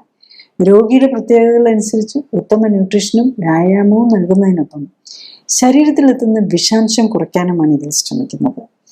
ശരീരകോശങ്ങൾക്ക് പ്രവർത്തിക്കാൻ ഉത്തമമായ സാഹചര്യം ഒരുക്കുന്നതിലൂടെ ജീവനാധാരമായ മെറ്റബോളിക് രാസപ്രവർത്തനങ്ങളുടെ സമതുലിതാവസ്ഥ വീണ്ടെടുക്കുകയും നിലനിർത്തുകയുമാണ് ലക്ഷ്യം. ജീവിതശൈലി ക്രമീകരണത്തിലൂടെ രക്തയോട്ടവും മെറ്റബോളിക് പ്രവർത്തനങ്ങളും ഹോർമോൺ ബാലൻസും ഇമ്മ്യൂണിറ്റിയും ശരീരഘടനയും ഉത്തമമാക്കാനും നിലനിർത്താനും കഴിഞ്ഞാൽ ഒട്ടുമിക്ക ജീവിതശൈലി രോഗങ്ങളെയും പ്രതിരോധിക്കാനാകും. മാത്രമല്ല, വർഷങ്ങളായി മരുന്ന് കഴിക്കുന്നവർക്ക് പോലും രോഗം മൂർച്ഛിച്ച് അവയവങ്ങൾ തീരെ നശിക്കുന്നതിന് മുൻപെങ്കിലും കേടായ ശരീരകോശങ്ങളുടെ പുനർനിർമ്മിതിക്ക് ആവശ്യമായ പോഷകങ്ങൾ നൽകാനും വിഷാംശം ശരീരത്തിലെത്തുന്നത് തടയാനും ശരീരകോശങ്ങളെയെല്ലാം ഉത്തേജിപ്പിക്കാൻ ഉതകുന്ന വ്യായാമത്തിലൂടെ എല്ലാ ശരീരകോശങ്ങൾക്കും വേണ്ട രക്തയോട്ടം ലഭിക്കുന്നു എന്ന് ഉറപ്പാക്കാനും വേണ്ട ജീവിതശൈലി ക്രമീകരണത്തിന് തയ്യാറായാൽ പ്രമേഹവും പ്രഷറും ഹൃദ്രോഗവും അലർജിയും ആസ്മയും ആർത്രൈറ്റിസും ക്യാൻസറും പോലുള്ള ഒട്ടുമിക്ക ജീവിതശൈലി രോഗങ്ങളിൽ നിന്നും അവയ്ക്കായി കഴിക്കുന്ന മരുന്നുകളിൽ നിന്നും വേണ്ടിവരാവുന്ന ഓപ്പറേഷനുകളിൽ നിന്നും ഒക്കെ മോചനം നേടാനും കഴിയുന്നതേ ഉള്ളൂ. നെക്സ്റ്റ്, ഈ ക്ലിനിക്കലി സപ്പോർട്ടഡ് ജീവിതശൈലി ക്രമീകരണം കൊണ്ട് ഈ ഹാർട്ട് സംബന്ധമായ പ്രോബ്ലംസ് ഉള്ളവർക്ക് എന്താണ് ബെനിഫിറ്റ് കിട്ടുന്നത് എന്നുള്ളതാണ്. നമ്മൾ എല്ലാ ലെവലിലുള്ള ഹാർട്ട് പേഷ്യൻസിനെയും കാണാറുണ്ട്. അതായത് ജസ്റ്റ് കൊളസ്ട്രോൾ മാത്രമേ ഉള്ളൂ, ഡയബറ്റീസും കൊളസ്ട്രോളും പ്രഷറും ഉണ്ട്, ഇതുവരെ ഹാർട്ട് അറ്റാക്ക് ഒന്നും വന്നിട്ടില്ല, അങ്ങനെയുള്ള പേഷ്യൻസിനെ കാണാറുണ്ട്, ഞങ്ങൾക്ക് കൊടുക്കാറുണ്ട്. അപ്പം അങ്ങനെയുള്ളവർക്ക്, അതായത് ഹാർട്ട് അറ്റാക്കിലേക്ക് പോയിട്ടില്ല, അവർക്ക് ഹാർട്ട് അറ്റാക്ക് വരാനുള്ള എല്ലാ പ്രിഡിസ്പോസിങ് ഫാക്ടേഴ്സും ഉണ്ട്. ഒബേസിറ്റി ഉണ്ട്, കൊളസ്ട്രോൾ ഉണ്ട്, ട്രൈഗ്ലിസറൈഡ് കൂടുതലാണ്, ഡയബറ്റീസ് ഉണ്ട്, പ്രഷറുണ്ട്. അപ്പം ഇതിൽ ഏതെങ്കിലുമൊക്കെ ഉള്ള കോമ്പിനേഷനും ഒക്കെ ഉള്ളവരായിരിക്കും. പലതരം കോമ്പിനേഷൻ ആയിരിക്കും. ചിലപ്പോൾ അതിൻ്റെ കൂടെ ആർത്രൈറ്റിസും കാണാം, അല്ലെങ്കിൽ വെരിക്കോസ് വെയിനും കാണാം, അങ്ങനെ മൾട്ടിപ്പിൾ രോഗങ്ങളുണ്ടാവും. പക്ഷെ ഇതുവരെ സ്റ്റെൻ്റ് ഒന്നും ഇടേണ്ടി വന്നിട്ടില്ല. അപ്പം അങ്ങനെയുള്ള രോഗികളാണെങ്കിൽ അവരൊക്കെ മരുന്നും കഴിക്കുന്നുണ്ടാവും ഏതിലേലുമൊക്കെ. അപ്പം അങ്ങനെയുള്ളവർക്ക് ശരിക്കും ഡയബറ്റീസും അതിൻ്റെ മരുന്ന് നമ്മൾ തുടങ്ങുന്നത്, ടൈപ്പ് 2 ഡയബറ്റീസ് ആണെങ്കിൽ യൂഷ്വലി എല്ലാവരുടെയും 90% ടൈപ്പ് 2 ഡയബറ്റീസാണ്. ടൈപ്പ് 2 ഡയബറ്റീസ് പേഷ്യൻ്റ് ആണെങ്കിൽ ഈ clinically supported lifestyle correction തുടങ്ങുമ്പോൾ തന്നെ മരുന്നുകളെല്ലാം നമുക്ക് നിർത്തിക്കൊണ്ടുപോകും. ഡയബറ്റീസിനും മരുന്നില്ല എന്നർത്ഥം. യൂഷ്വലി കറക്റ്റായിട്ട് ഫോളോ അപ്പ് ചെയ്യുന്ന ഒരാളാണെങ്കിൽ ഇതിനെ മന്തില്ല, മിക്കവാറും ഒരു 2 വീക്സ് ആകുമ്പോൾ തന്നെ BP-യുടെ മരുന്ന് ഒരെണ്ണമൊക്കെ ഉള്ളെങ്കിൽ ഒരാഴ്ച കൊണ്ട് തന്നെ മാറും. അത് അവരെത്ര കറക്റ്റായിട്ട് ഫോളോ അപ്പ് ചെയ്യുന്നു എന്നുള്ളതാണ്. മിക്കവാറും മാക്സിമം മന്ത്, മിക്കവാറും വീക്ക് ഓർ 2 വീക്സ് BP-യുടെ മരുന്നെല്ലാം കുറച്ചുകൊണ്ട് നിർത്താൻ പറ്റും. പിന്നെ ഉള്ളത് മിക്കവാറും എല്ലാവരും കൊളസ്ട്രോളിനായിരിക്കും. ഇപ്പോൾ കൊളസ്ട്രോളിൻ്റെ മരുന്ന് നമ്മൾ ഇതെല്ലാം നോക്കുന്നത് പ്രഷർ ഡയബറ്റീസിൻ്റെ മരുന്ന് നിർത്താന്ന് പറഞ്ഞാൽ ജസ്റ്റ് നിർത്തിച്ചിട്ട് ബ്ലൈൻഡായിട്ട് ഇരിക്കുക എന്നുള്ളതല്ല. നമ്മൾ തുടങ്ങുന്നതിൻ്റെ മുമ്പ് തന്നെ നമ്മൾ ഡീറ്റെയിൽ ആയിട്ട് പാൻക്രിയാസിൻ്റെ ഫങ്ഷൻ ഇൻസുലിൻ ഉണ്ടാക്കുന്നുണ്ടോ, ഇങ്ങനെയുള്ള ഡീറ്റെയിൽഡ് ചെക്കപ്പ് നടത്തിച്ചിട്ട് ടൈപ്പ് 1 ആണോ 2 ആണോ എന്നൊക്കെ നോക്കിയിട്ടായിരിക്കും തുടങ്ങുന്നത്. അതുപോലെ നമ്മൾ എവറി വീക്ക് ബ്ലഡ് ഷുഗർ നമ്മൾ വീട്ടിലിരുന്ന് തന്നെ ചെക്ക് ചെയ്യുന്നുണ്ടാവും. ബ്ലഡ് ഷുഗറും BP-യും ഒക്കെ നമ്മൾ കൂടുതൽ ഇതുള്ളവർ മരുന്നെടുക്കുന്നവർ 4 നേരം പ്രിഫറബിളി നമ്മൾ വീട്ടിലിരുന്ന് തന്നെ BP-യും ഷുഗറും നോക്കണം. അപ്പം യൂഷ്വലി നന്നായിട്ട് നോക്കുന്ന ആളാണ് വിതിൻ 24 hours തന്നെ, ഒരു മോഡറേറ്റ് ഡയബറ്റീസിലൊക്കെ നിൽക്കുന്നവരാണെങ്കിൽ വിതിൻ 24 hours നമ്മൾ മരുന്നില്ലാതെ ഷുഗർ നോർമൽ ആകും എന്നുള്ളതാണ്. പിന്നെ വിതിൻ എ വീക്ക് ഓർ 2 മരുന്ന് പതുക്കെ കുറച്ചുകൊണ്ട് വന്ന് BP-യുടേതാണ് നിർത്താൻ പറ്റും എന്നുള്ളതാണ്. പിന്നെ കൊളസ്ട്രോൾ നമ്മൾ എവരി വീക്കായിരിക്കും നോക്കിക്കൊണ്ടിരിക്കുന്നത്. കൊളസ്ട്രോള് വീക്കിലി നോക്കി മിക്കവാറും ഇതിനെ കൊളസ്ട്രോളിൻ്റെ മരുന്നും കുറയ്ക്കാൻ പറ്റും. അപ്പം അത് ഒബേസിറ്റി ഉള്ളവർക്കും എന്നാലും മിക്കവാറും ട്രൈഗ്ലിസറൈഡ് ഒക്കെ ഈ ഡയറ്റ് കൺട്രോൾ ആകുമ്പോഴേക്കും ഇതിനെ തന്നെ നമുക്ക് നിർത്താൻ പറ്റും. പിന്നെ അതിൻ്റെ കൂടെ ചിലപ്പം തൈറോയിഡിന് വേണ്ടി മരുന്ന് കഴിക്കുന്നുണ്ടാകും, യൂറിക് ആസിഡിനുണ്ടാകും, പ്രോസ്റ്റേറ്റിനുണ്ടാകും. ഈ രോഗങ്ങളും അതിനൊപ്പം തന്നെ മാറി മരുന്ന് കുറിച്ചുകൊണ്ടൊന്നും നിർത്താൻ പറ്റും എന്നുള്ളതാണ്. ചിലർ ആർത്രൈറ്റിസ് ഉണ്ടാകും, അതിന് കഴിക്കുന്നുണ്ടാകും. അപ്പോൾ ചിലർ മുട്ടുമാറ്റി ഇതിനൊപ്പം തന്നെ മുട്ടുമാറ്റി വയ്ക്കേണ്ട ആവശ്യം കൂടെ വരുമെന്ന് പറഞ്ഞിട്ടുള്ളവരായിരിക്കും. അപ്പം ഇതിലെല്ലാം നമ്മൾ എക്സസ് വെയിറ്റും കൂടെ കുറഞ്ഞ് നമ്മൾ ബോഡി റിപ്പയർ ചെയ്യാനാണ് നോക്കുന്നത്. അപ്പം അതിന് ഹാർട്ടിന് മാത്രമല്ല അതിൻ്റെ റിപ്പയർ ബെനിഫിറ്റ് കിട്ടുന്നത്, എല്ലാ അവയവങ്ങൾക്കും അതിൻ്റെ കിട്ടുമെന്നുള്ളത്. അപ്പം ഓരോന്നായിട്ട് നമുക്ക് മരുന്നും കുറച്ച് കൊണ്ടുവരാം. ഇപ്പം യൂഷ്വലി ഒബേസിറ്റി ഉള്ള ഒരാൾക്കാണ് വെയിറ്റ് കുറയ്ക്കേണ്ട ഒരു ആവശ്യം ഉണ്ടെന്നുള്ള ആൾക്കാണെങ്കിൽ ഒരു 20% വെയിറ്റ് 3 മാസം കൊണ്ട് കുറയ്ക്കാനും പറ്റും. അതായത് 80 kg ഉള്ള ആളാണ്, അവർക്ക് ഒരു 65 ഒരു 3 മാസം കൊണ്ട് എത്താൻ പറ്റും. പിന്നെ പലപ്പോഴും ചിലർക്കൊക്കെ ആണെങ്കിൽ അവരുടെ ഐഡിയൽ ലേഡീസൊക്കെ ആണെങ്കിൽ വലിയ ഹൈറ്റൊക്കെ ഇല്ലെങ്കിൽ ഒരു 50-55 ആണെങ്കിൽ പിന്നത്തെ ഒരു 3 മാസം കൊണ്ട് അത് 65 എത്തും, പിന്നത്തെ ഒരു 3 മാസം കൊണ്ട് 55 എത്താം.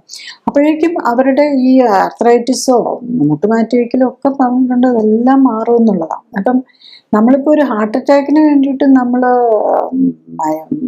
ബൈപ്പാസിന് പോവുമോ, ആൻജിയോഗ്രാം ചെയ്യുമോ, ആൻജിയോഗ്രാം ചെയ്താലും സ്റ്റെൻറ്റ് ഇട്ടാലും ബൈപ്പാസ് ചെയ്താലും ഒന്നും നമ്മുടെ ഡയബറ്റിസും ഹൈപ്പർ ടെൻഷനും ഒന്നും മാറില്ല. അതുകൊണ്ടാണ് അവർക്ക് വീണ്ടും വരാനുള്ള സാധ്യതയുള്ളത്.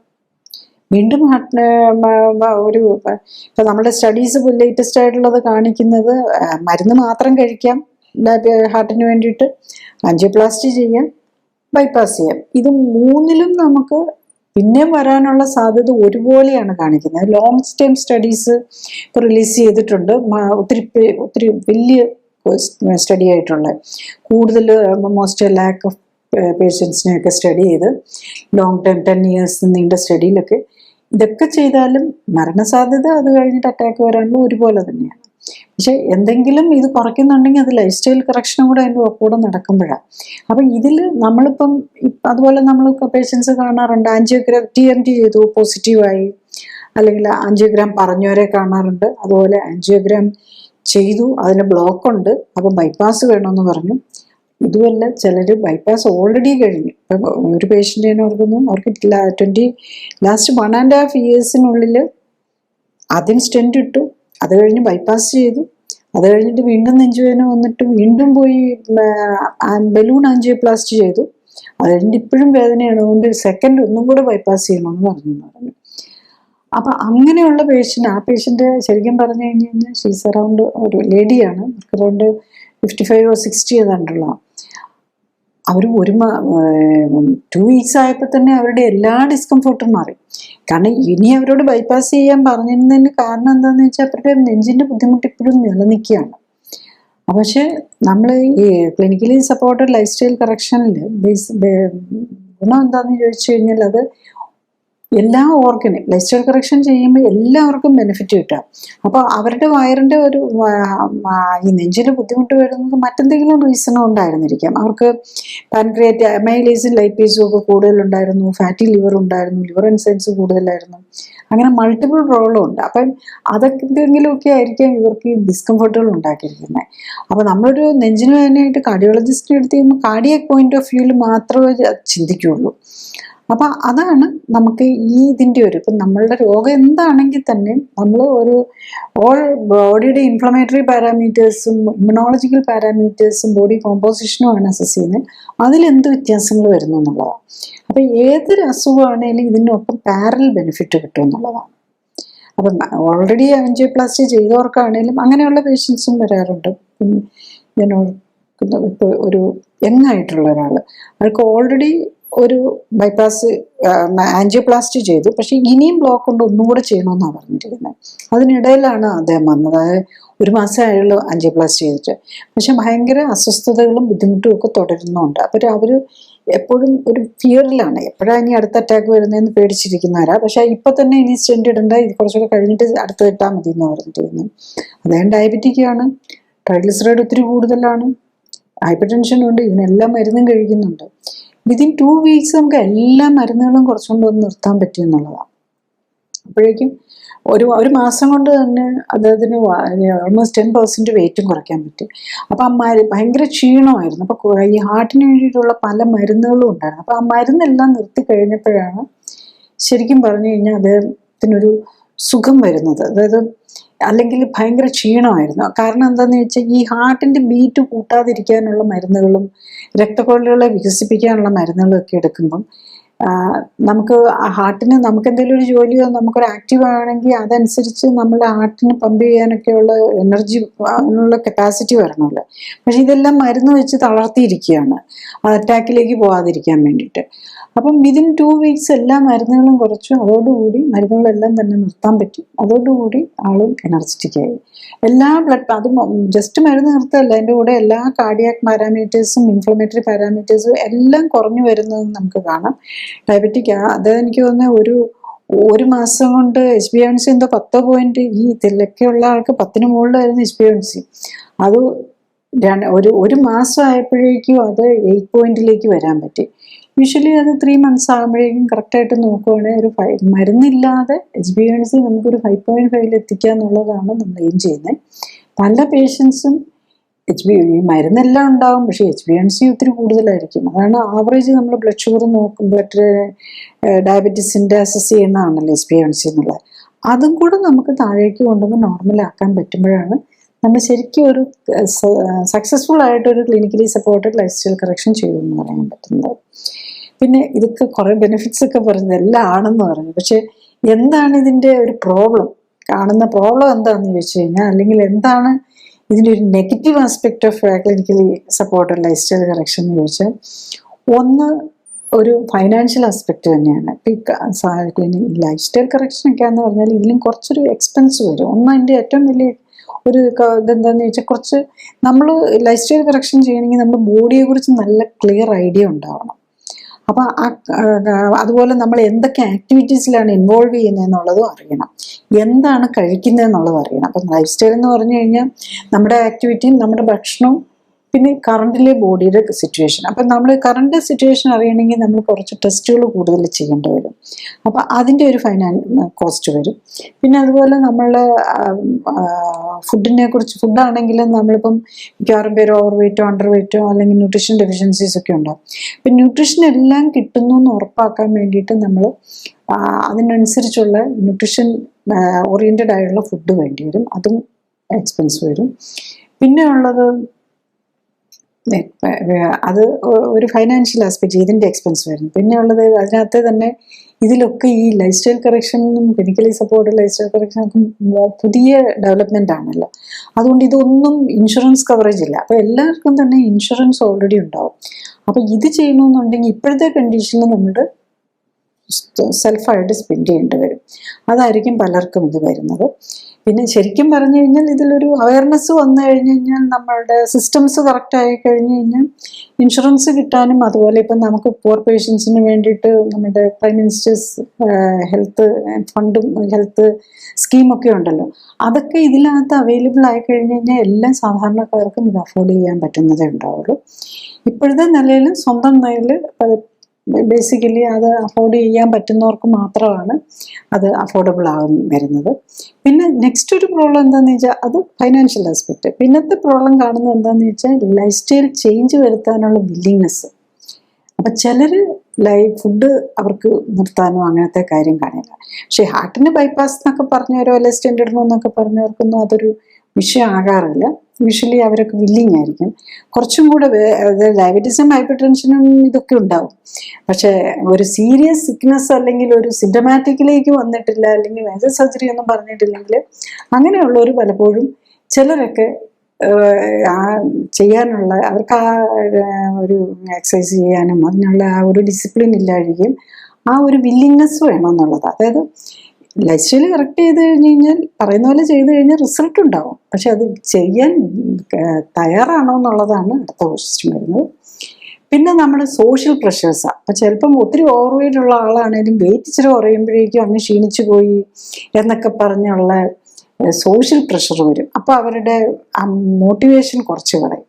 അങ്ങനെ അതാണ് പിന്നെ ഒരു മൂന്നാമതായിട്ട് കാണുന്നത്. അതർവൈസ് കറക്റ്റായിട്ട് പോകുന്നവരാണെങ്കിൽ വിതിൻ്റെ മന്ത് അവർ എന്തൊക്കെ മരുന്നുണ്ട് അതിൽ നിന്നും മാറിയിട്ടുണ്ടാവും, അവരുടെ സിംറ്റം റിലീഫ് വന്നിട്ടുണ്ടാവും. സിംറ്റം റിലീഫ് യൂഷ്വലി ഇതിൻ്റെ വീക്ക് തന്നെ നല്ല ഡിഫറൻസ് പറയുന്നത്. കാരണം ഇതെല്ലാം നമ്മളുടെ ഇപ്പം നമ്മളിതെല്ലാം മോണിറ്റർ ചെയ്യുന്നതും അസസ് ചെയ്യുന്നതും അവർക്ക് എത്ര സിംറ്റമാറ്റിക് റിലീഫ് കിട്ടുന്നു, ബ്ലഡ് നോർമലാവുന്നു, സിംറ്റംസും മാറുന്നു, ബ്ലഡും നമ്മുടെ ടെസ്റ്റുകളിലെല്ലാം പാരാമീറ്റേഴ്സും കറക്റ്റ് ആവുന്നുണ്ടെങ്കിൽ പിന്നെ നമ്മൾ വറി ചെയ്യേണ്ട കാര്യമില്ലല്ലോ. അതാണ് എവിഡൻസ് ബേസ്ഡ്, ഇത് ടോട്ടലി എവിഡൻസ് ബേസ്ഡ് മെഡിസിൻ ആണ്. അതുകൊണ്ട് തന്നെയാണ് നമ്മൾ ഈ എവിഡൻസിന് വേണ്ടിയിട്ടും കൂടെ നമുക്കും അറിയണമല്ലോ നമ്മുടെ ബോഡിയുടെ ഉള്ളിൽ നടക്കുന്നത്. അതുകൊണ്ടാണ് ടെസ്റ്റുകൾ വേണ്ടി വരുന്നത്. അപ്പോൾ അതും നമ്മുടെ ഒരു കോസ്റ്റ് ഫാക്ടർ നമുക്ക് കൂട്ടാനുള്ള കാരണം അത് തന്നെയാണ്. ക്ലിനിക്കലി സപ്പോർട്ടഡ് ജീവിതശൈലി ക്രമീകരണത്തിൽ രോഗലക്ഷണങ്ങളെ അല്ല ഫോക്കസ് ചെയ്യുന്നത്, അതിൻ്റെ അടിസ്ഥാന കാരണമായ ശരീരഘടനയിലെയും ഹോർമോൺ ബാലൻസിലെയും ഇമ്മ്യൂണിറ്റിയിലെയും വ്യതിയാനങ്ങളെയും അവയ്ക്ക് കാരണമായ ജീവിതശൈലിയിലെ അപാകതകൾ പരിഹരിക്കാനുമാണ്. അതുകൊണ്ടാണ് ഏത് പ്രായത്തിലുള്ള ആൾക്കും ഒരേ സമയം വ്യത്യസ്ത രോഗങ്ങൾക്കും രോഗലക്ഷണങ്ങൾക്കും അസ്വസ്ഥതകൾക്കും ആശ്വാസം ലഭിക്കുന്നത്. രോഗമുക്തിക്ക് ആധാരം ഇമ്മ്യൂൺ സിസ്റ്റമാണ്. ഇമ്മ്യൂൺ സിസ്റ്റത്തിന് ഉത്തമമായി പ്രവർത്തിക്കാനുള്ള അവസരം ഒരുക്കുകയും അതിലൂടെ ശരീരത്തിൻ്റെ സെൽഫ് ഹീലിംഗ് പവറിനെ ഉത്തേജിപ്പിക്കുകയുമാണ് വേണ്ടത്. സ്വയം ജീവിതശൈലി ക്രമീകരിച്ച് ആരോഗ്യം ഉത്തമമാക്കി നിലനിർത്താനാണ് എല്ലാവരും ശ്രമിക്കേണ്ടത്. അതിന് കഴിയാതെ വരികയോ ഹൃദ്രോഗവും ക്യാൻസറും പോലുള്ള മാരക രോഗങ്ങൾ സംശയിക്കപ്പെടുമ്പോഴും ഒന്നിൽ കൂടുതൽ രോഗങ്ങളുള്ളവർക്കും മരുന്നുകൾ ദീർഘകാലം ഉപയോഗിക്കേണ്ടി വരുന്നവർക്കും മരുന്നുകൾ കൊണ്ടും അസ്വസ്ഥതകൾ മാറ്റാൻ കഴിയാതെ വരുമ്പോഴും ഓപ്പറേഷൻ ആവശ്യമായി വരുന്നവർക്കുമാണ് ക്ലിനിക്കൽ സപ്പോർട്ടോടെയും സൂപ്പർവിഷനോടെയും ഉള്ള ജീവിതശൈലി ക്രമീകരണം ആവശ്യമായി വരുന്നത്. ജീവിതശൈലി ക്രമീകരണത്തിൻ്റെ ശാസ്ത്രീയ വശങ്ങളെക്കുറിച്ചും ക്ലിനിക്കൽ സപ്പോർട്ടോടെയുള്ള ജീവിതശൈലി ക്രമീകരണത്തെക്കുറിച്ചും വെബ്സൈറ്റിൽ നിന്നും യൂട്യൂബിൽ നിന്നും കൂടുതൽ അറിയാനാവും. ഡോക്ടറേക്കാൾ അറിവ് നേടാം എന്ന യൂട്യൂബ് സീരീസിലെ വീഡിയോകളും നൂതന സമീപനം എന്ന സീരീസിലെ ആദ്യ വീഡിയോയും നിങ്ങളുടെ രോഗത്തെക്കുറിച്ചുള്ള വീഡിയോകളും ചികിത്സ എങ്ങനെയാവണം എന്ന സീരീസിലെ വീഡിയോയും കാണാൻ പ്രത്യേകം ശ്രദ്ധിക്കുക.